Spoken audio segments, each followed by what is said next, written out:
Syrie, Yémen, Libye, que deviennent ces conflits oubliés à cause du Covid-19? Syrie, Yémen, Libye, que deviennent ces pays en guerre? La pandémie du Covid-19 les a en grande partie effacés des actualités et des préoccupations quotidiennes. Et pourtant les populations affectées par ces conflits souffrent plus que jamais, en plus d'être menacées par le coronavirus, et de subir pour beaucoup des pénuries et des hausses de prix des denrées alimentaires, notamment dues à la crise sanitaire. Le contexte. Déclenché par la répression de manifestations pro-démocratie en 2011, le conflit en Syrie s'est complexifié avec l'intervention de plusieurs acteurs étrangers. Il a fait plus de 380 000 morts. Des millions de Syriens sont déplacés dans les pays voisins et dans le monde. Fin février, un cessez-le-feu a été négocié entre la Russie et la Turquie concernant la région d'Idlib. Mais sur le terrain, les tensions restent vives. Ainsi, plus de 40 personnes ont été tuées mardi 28 avril 2020 dans un attentat au camion-citerne piégé dans la ville d'Afrin, au nord de la Syrie. L'attaque, qui n'a pas été revendiquée, est la plus meurtrière depuis des mois dans les territoires du nord de la Syrie. L'impact de la pandémie du Covid-19. Plusieurs ONG ont déjà mis en garde contre une catastrophe sanitaire dans le nord-est syrien en cas de propagation à grande échelle du virus. Des camps surpeuplés de déplacés, dont celui d'Al-Hol, où sont entassés des dizaines de milliers de personnes, se trouvent dans cette région. À lire aussi, coronavirus en Syrie, le pari ardu de l'éducation en ligne, dans un pays dévasté en outre, la population assiégée du nord-est de la Syrie est en proie à une pénurie de médicaments et d'équipements médicaux. Human Rights Watch, HRW, a plaidé cette semaine pour une aide médicale urgente. 2 millions de personnes sont bloquées dans le nord-est de la Syrie sans les outils nécessaires à la lutte contre l'épidémie, a déclaré Jerry Simpson, directeur adjoint des crises et conflits de cette ONG. Le nombre de cas de contamination augmente. La guerre a largement détruit les infrastructures médicales dans le pays. Le pouvoir syrien a officiellement recensé 43 cas de contamination, dont 3 décès dans les zones sous son contrôle, ainsi qu'un décès dans le nord-est. Aucun chiffre précis de cas de contamination n'a été donné par les ONG dans les zones qui échappent au contrôle du régime. Mais HRW a indiqué que le nombre de cas de contamination augmente dans le nord-est syrien. Les dirigeants du monde et de la région doivent agir de toute urgence. Les dirigeants du monde et de la région doivent agir de toute urgence pour permettre l'acheminement d'aide médicale et de soignants à ceux qui en ont désespérément besoin, selon M. Simpson. Les principaux facteurs de l'augmentation des prix des produits alimentaires ces 12 derniers mois sont la pandémie de Covid-19 et la crise financière au Liban. Les prix des produits alimentaires ont doublé en un an en Syrie, atteignant désormais un record historique, équivalent à 14 fois la moyenne des prix avant le début de la guerre en 2011, a annoncé ce lundi le Programme alimentaire mondial, PAM. Les principaux facteurs de l'augmentation des prix des produits alimentaires ces 12 derniers mois sont la pandémie de Covid-19 et la crise financière au Liban voisin, a affirmé Madame Lawson. Selon le pouvoir syrien, la hausse des prix est avant tout due aux sanctions économiques imposées au pays. Le contexte. Le Yémen est isolé en raison du conflit opposant depuis 2014 le pouvoir, appuyé par une coalition militaire dirigée par l'Arabie saoudite, et les rebelles houthis soutenus par l'Iran. Depuis l'intervention de la coalition en 2015, le conflit a fait des dizaines de milliers de morts, essentiellement des civils, selon des ONG, et provoqué la pire crise humanitaire au monde, avec 24 millions de Yéménites, plus de 80% de la population, dépendant des aides d'après l'ONU. Plus de 3 millions de personnes sont déplacées en raison du conflit, dont beaucoup dans des camps particulièrement exposés au risque de propagation de maladies comme le paludisme et le choléra. À lire aussi, Yémen, les séparatistes rompent l'accord de paix, l'impact de la pandémie du Covid-19. Le pays semble être encore relativement épargné par la pandémie de Covid-19, 2 décès officiels et 6 contaminations. Mais ces chiffres sont à prendre avec prudence, étant donné les difficultés sanitaires du pays. En outre, les ONG craignent un grave impact de la pandémie sur la population de ce pays pauvre ravagé par la guerre. C'est le plus pauvre de la péninsule arabique. La guerre y a anéanti un système de santé déjà déliquescent. À lire aussi, coronavirus au Yémen, premier cas de contamination dans ce pays meurtri par la guerre. À lire aussi, coronavirus, le Yémen risque une explosion épidémique terrible dit MSF. Le contexte. Le pays est en proie à une guerre entre d'une part, le gouvernement d'accord national, GNA, reconnu par l'ONU, dirigé par Faye el-Sarraj et basé à Tripoli, et d'autre part, les forces du maréchal Haftar, qui tente depuis un an de s'emparer de la capitale libyenne et qui contrôle aussi une partie du sud du pays. Le conflit a fait des centaines de morts et plus de 200 000 déplacés. Au fil des mois, l'interférence d'armées étrangères a exacerbé le conflit, avec les Émirats arabes unis et la Russie dans le camp Haftar, et de l'autre, la Turquie et son aide croissante au GNA.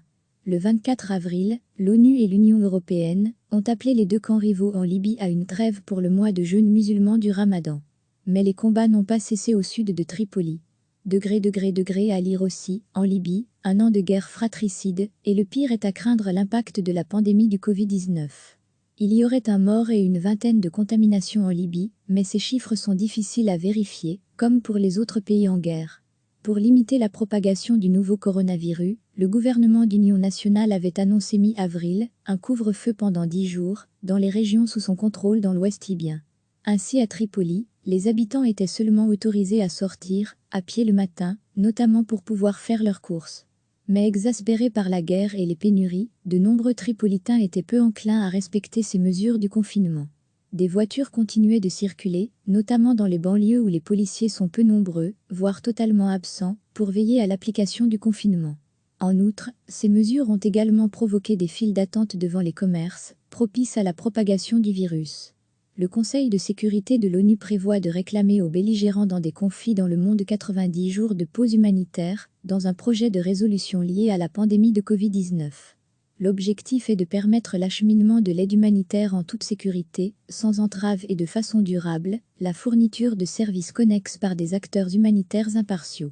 Aucune date n'a encore été avancée pour un vote, le problème le plus épineux du projet restant un paragraphe laissé en blanc sur le rôle de l'Organisation mondiale de la santé critiqué par les États-Unis. Le secrétaire général de l'ONU, Antonio Guterres, avait déjà lancé un appel le 23 mars à un cessez-le-feu immédiat et mondial. Quelques arrêts de combat ont pu être observés après cet appel. Mais aujourd'hui plusieurs pays, Yémen, Libye ou Soudan du Sud s'en éloignent ou reprennent les combats, comme en Colombie, où l'Armée nationale de libération, ELN, dernière guérilla active, a annoncé lundi la reprise de ses opérations militaires à partir du 1er mai. Recevez chaque matin l'essentiel de l'actualité. Syrie, Yémen, Libye, que deviennent ces pays en guerre? La pandémie du Covid-19 les a en grande partie effacés des actualités et des préoccupations quotidiennes. Et pourtant les populations affectées par ces conflits souffrent plus que jamais, en plus d'être menacées par le coronavirus, et de subir pour beaucoup des pénuries et des hausses de prix des denrées alimentaires, notamment dues à la crise sanitaire. Le contexte. Déclenché par la répression de manifestations pro-démocratie en 2011, le conflit en Syrie s'est complexifié avec l'intervention de plusieurs acteurs étrangers. Il a fait plus de 380 000 morts. Des millions de Syriens sont déplacés dans les pays voisins et dans le monde.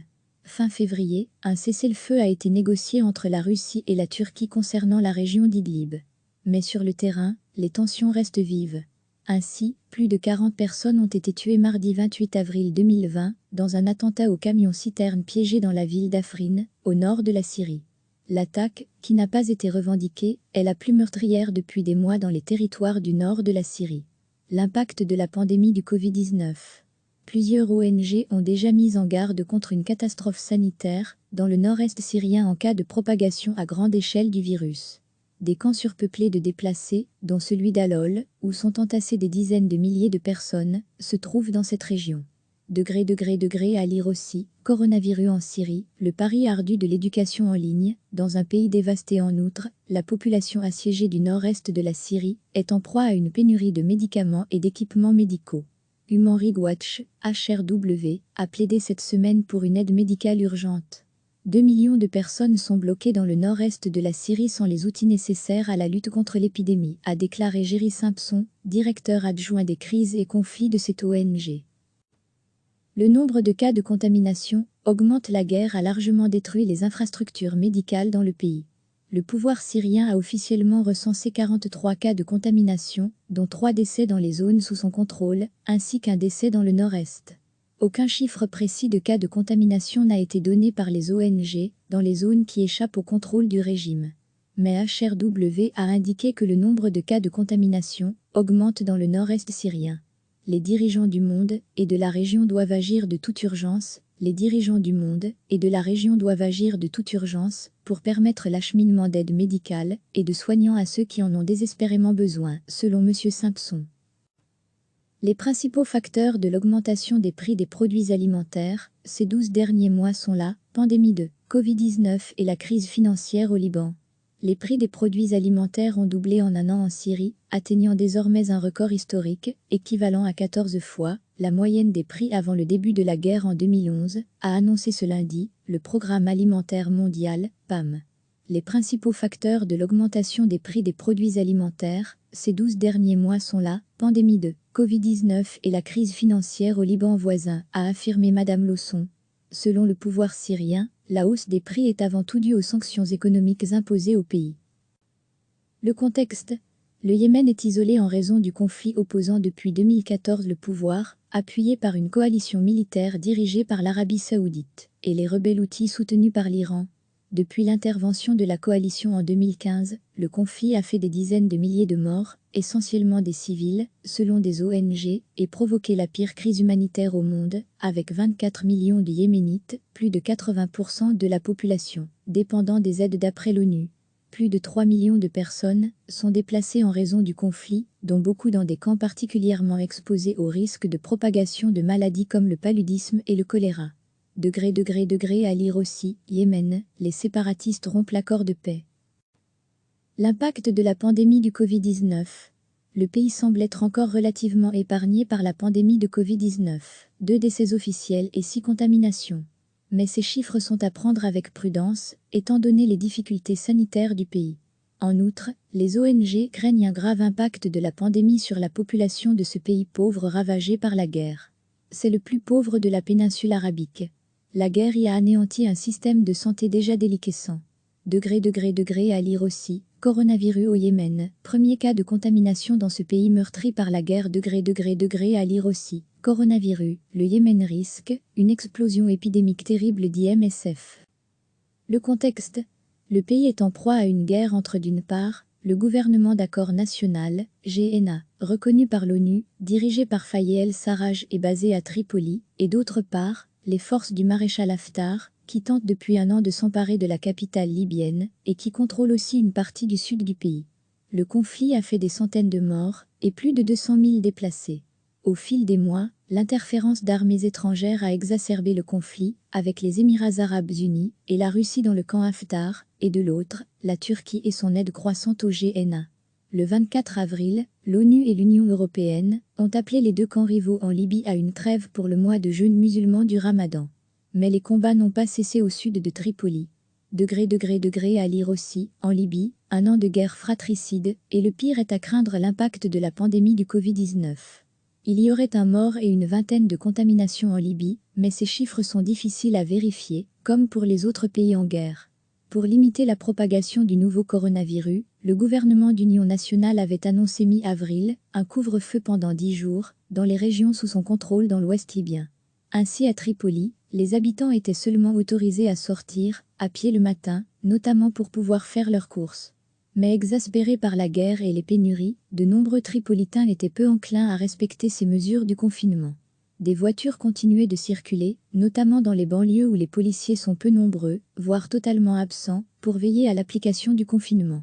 En outre, ces mesures ont également provoqué des files d'attente devant les commerces, propices à la propagation du virus. Le Conseil de sécurité de l'ONU prévoit de réclamer aux belligérants dans des conflits dans le monde 90 jours de pause humanitaire, dans un projet de résolution lié à la pandémie de Covid-19.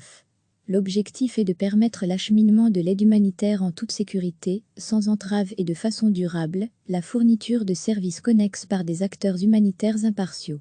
Aucune date n'a encore été avancée pour un vote, le problème le plus épineux du projet restant un paragraphe laissé en blanc sur le rôle de l'Organisation mondiale de la santé critiqué par les États-Unis. Le secrétaire général de l'ONU, Antonio Guterres, avait déjà lancé un appel le 23 mars à un cessez-le-feu immédiat et mondial. Quelques arrêts de combat ont pu être observés après cet appel. Mais aujourd'hui plusieurs pays, Yémen, Libye ou Soudan du Sud s'en éloignent ou reprennent les combats, comme en Colombie, où l'Armée nationale de libération, ELN, dernière guérilla active, a annoncé lundi la reprise de ses opérations militaires à partir du 1er mai. Cliquez sur s'abonner pour recevoir les dernières nouvelles.